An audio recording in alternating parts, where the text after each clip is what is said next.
A ese de Chantada comeza a segunda volta do campeonato o domingo ás 4:30 ante o Xovelago a domicilio. Os de Carolo, tras firmar 31 puntos na primeira volta, atópanse na sétima posición da táboa. Non será un partido fácil, aínda que o Xove atópase último na clasificación e necesita un par de vitorias con urxencia para meterse na loita pola salvación. En primeira regional, o Taboada visita o Outeiro de Rei, o segundo clasificado. Os de Emilio, que están facendo unha tempada moi boa, teñen un difícil exame, xa que os rivais só perderon 2 partidos.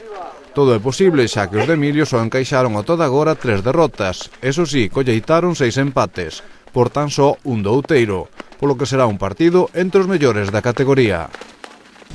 En segunda, o Chantada B enfróntase ao que vai xusto un posto máis arriba, o Santa Comba, un partido que pode ser decisivo para as aspiracións dos de Quique. Si queremos estar peleando por algo, temos que ganar, non hai outra opción. Si perdemos, pois temos que ganarlo porque é o que está xusto por encima.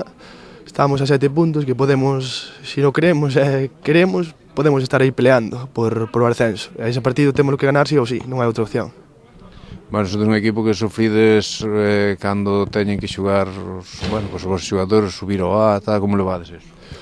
Bueno, si estuáramos todos os que empezamos, tiñamos un moi bon equipo e non estábamos sempre aí arriba, pero debido ás baixas que hai, tanto no B como no A, moitos xogadores teñen que ir co A, con os juveniles, pero bueno, ímos tirando pouco a pouco e seguimos estando aí.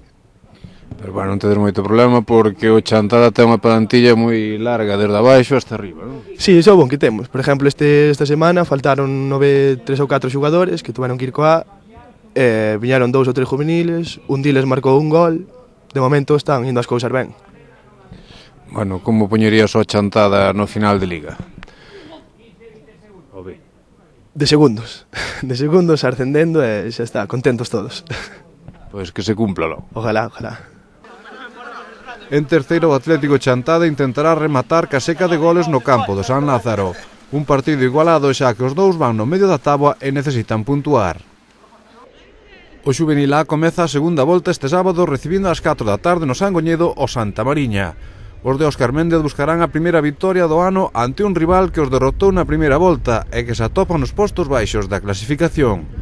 O Xuvenil B descansa esta xornada. Os cadetes desprázanse este sábado para xugar ás 10 da mañá no Carballiño ante o Arenteiro.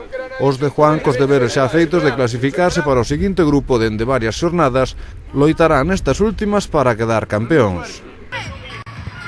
O equipo femenino xoga este domingo ás 7 da tarde en Frisanto, Milagrosa.